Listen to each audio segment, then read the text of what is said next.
Umat Tuhan yang berbahagia, marilah kita bersama-sama merayakan kasih dan kebaikan Tuhan. Kita boleh memasuki minggu yang kedua sesudah Pentakosta pada hari ini, dan kita kembali akan mendengarkan kebenaran firman Tuhan. Hari ini, saudara-saudara, kita akan membaca kesaksian firman Tuhan dari Injil Tuhan kita Yesus Kristus menurut Matius, pasalnya yang ke-9, ayatnya yang ke-35, sampai pasal 10, ayat yang ke-8. Matius pasal 9 ayat 35, sampai pasalnya yang ke-10, ayatnya yang ke-8.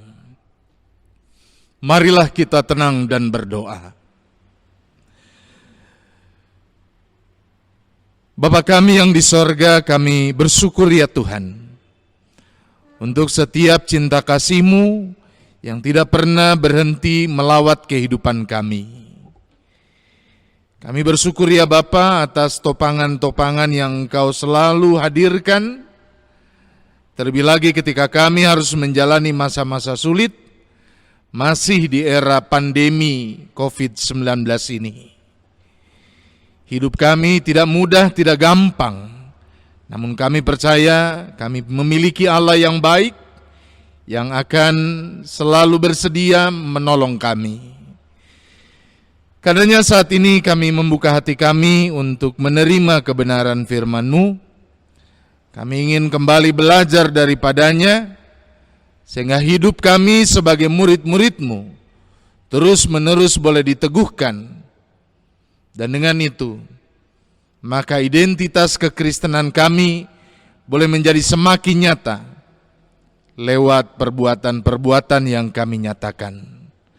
Karenanya kuasai kami dengan kuasa Roh Kudus-Mu, sehingga di dalam segala keterbatasan yang kami punya, kami dimampukan.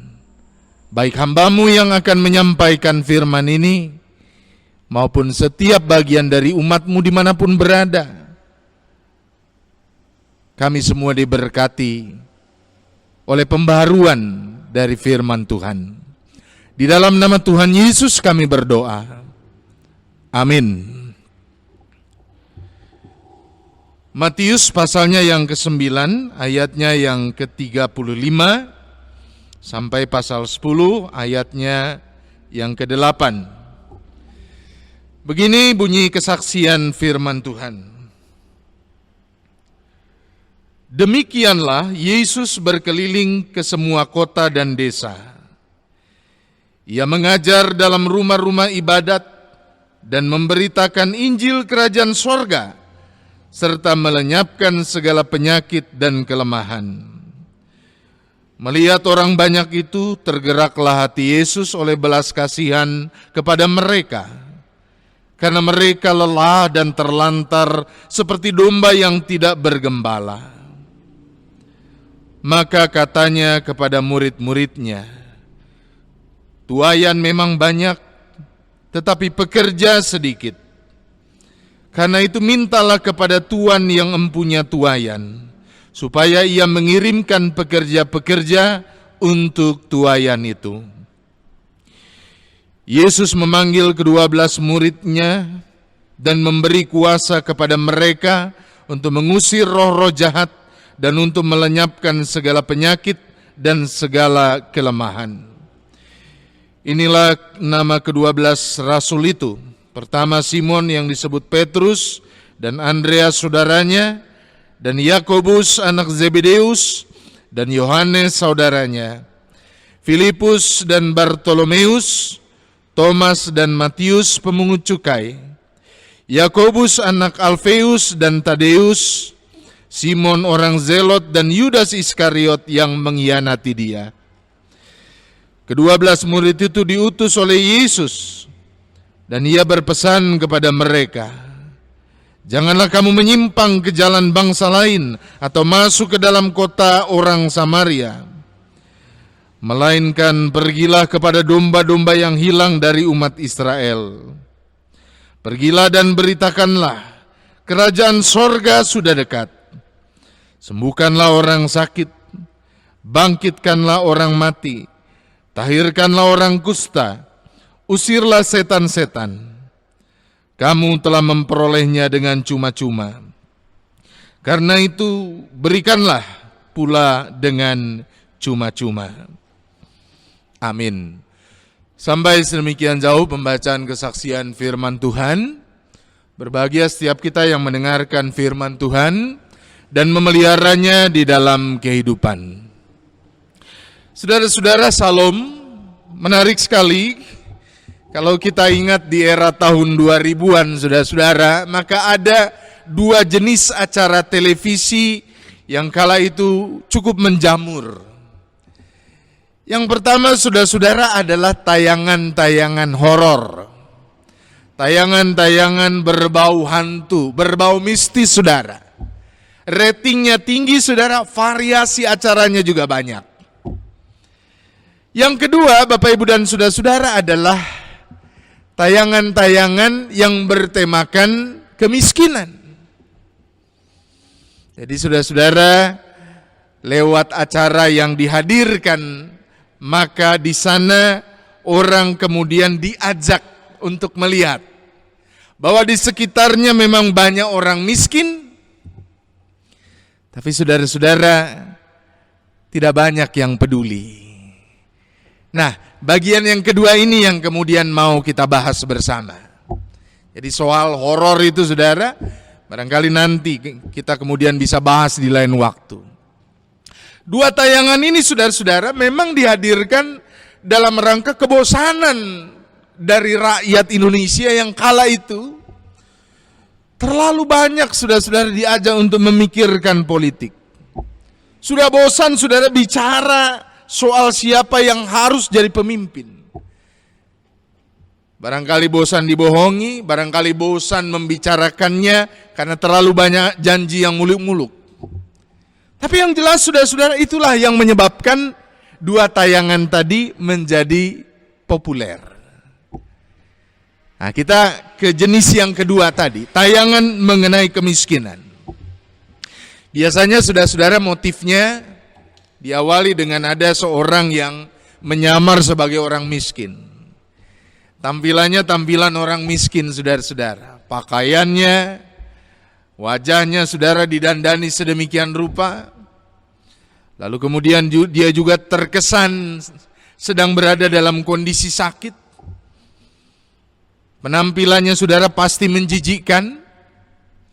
Dan saudara-saudara, ada beberapa orang yang lewat. Ternyata, saudara-saudara, banyak yang cuek. Barangkali, saudara-saudara, karena takut. Takut, saudara-saudara, kalau dia membantu, maka dia bisa terlibat masalah. Karena dia tidak mengenal orang miskin itu. Bisa saja orang miskin itu balik berbuat jahat. Atau, saudara-saudara, orang kemudian sulit untuk membantu karena dia memang cuek. Dia tidak peduli, saudara-saudara, dengan apa yang terjadi dengan orang miskin, sekalipun itu kemudian dilihatnya dengan matanya sendiri. Barangkali juga, saudara-saudara, ada yang tidak berbuat apa-apa, karena memang dia sendiri merasa apa yang dimilikinya memang cukup minim untuk bisa dihadirkan sebagai pemberian yang menopang. Lalu biasanya, saudara-saudara, ada orang yang tergugah hati, lewat dan membantu, dan akhirnya, saudara-saudara, kamera tersembunyi segera dibuka dan dihadirkanlah bahwa orang itu mendapatkan hadiah karena ketulusan hatinya. Bapak, Ibu, dan saudara-saudaraku yang dikasihi oleh Tuhan, menyimak pada apa yang menjadi tayangan-tayangan yang pasti sering kita saksikan itu. Kita diajak untuk mengasah diri kita kembali, saudara-saudara. Masih adakah kepekaan kita untuk menolong, untuk peduli kepada sesama? Terutama mereka yang lemah, yang miskin, yang menjijikkan, yang barangkali tidak kemudian mendapat tempat di tengah kehidupan oleh karena kehidupan sosial mereka, ekonomi mereka yang tidak kemudian bisa dibanggakan. Atau sebenarnya saudara-saudara, selama ini kita kemudian sudah menjadi pribadi yang cukup layak dikatakan sebagai saluran berkat. Hari ini saudara-saudara kita belajar kembali dari junjungan kita yang mulia, Tuhan kita Yesus Kristus.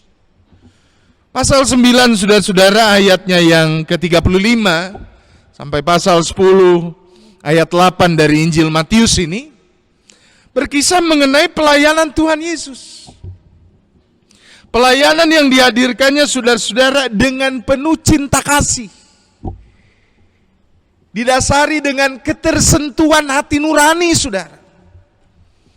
Kepada mereka yang kemudian dilihatnya. Kepada mereka yang kemudian dijumpainya saudara. Dan itu dilakukan oleh Tuhan Yesus saudara-saudara tidak dengan menunggu. Dia kemudian berkeliling. Dari tempat yang satu ke tempat yang lain. Dari daerah yang satu saudara ke daerah yang lain. Termasuk daerah yang dalam budaya atau tradisi masyarakat kala itu dianggap sebagai daerahnya orang berdosa. Daerah orang Galilea misalnya. Yesus mengunjungi daerah itu. Dia melihat saudara-saudara orang-orang di sana bagaikan domba yang tidak punya gembala. Artinya saudara tidak terpelihara. Dan saudara-saudaraku yang terkasih, kepekaan yang dimilikinya dituangkan dalam cinta kasih yang tidak hanya saudara-saudara berkata kasihan, namun juga berbuat sesuatu. Ada 3 hal saudara-saudara yang selalu dilakukan oleh Tuhan Yesus kemanapun dia berjumpa dengan orang yang lemah, orang miskin, orang yang sakit, orang yang kemudian tidak dipandang oleh dunia. Yang pertama Bapak Ibu dan saudara-saudara, dia selalu mengajar. Dia selalu kemudian membagikan apa yang kemudian menjadi kebenaran firman Tuhan kepada setiap orang. Lewat pengajarannya nih orang menjadi mengerti bagaimana Allah. Lewat pengajarannya ini setiap orang yang mendengarkan menjadi paham karakter Allah yang penuh cinta kasih, yang mau menerima setiap orang itu. Lewat pengajarannya ini, maka setiap orang yang mendengarkan mengerti bahwa semua dicintai oleh Allah. Yang kedua Bapak Ibu dan saudara-saudara, dia kemudian memberitakan kerajaan Allah. Dia selalu mengingatkan bahwa kehendak Allah harus dinyatakan di dalam kehidupan sebagai bentuk kepatuhan dari setiap orang yang percaya. Dan yang ketiga Bapak Ibu dan saudara-saudara, yang selalu dilakukan oleh Tuhan Yesus adalah dia selalu menyembuhkan. Dia selalu memberikan pertolongan, menopang setiap yang lemah. Dan saudara-saudara di dalam bagian kitab Injil yang kita baca, tidak hanya berhenti pada dirinya sendiri. Betul saudara-saudara, Tuhan Yesus memulai lewat dirinya sendiri. Dia memberikan contoh dan teladan, tetapi selanjutnya dia mengajak murid-muridnya. Tuayan banyak, pekerja sedikit. Dan ajakan itu juga dihadirkan kepada saudara dan saya. Bapak Ibu dan saudara-saudaraku yang terkasih, hari-hari ini sebagai gereja Tuhan, melalui bacaan firman Tuhan ini, kita diperlengkapi kembali. Kepekaan kita diasah lagi. Karena barangkali selama ini sudah sangat tumpul. Karena kita terlalu memikirkan kebutuhan kita. Kita khawatir bahwa dengan memberi kepada orang lain kita akan berkekurangan. Tuhan Yesus mengingatkan kepada kita.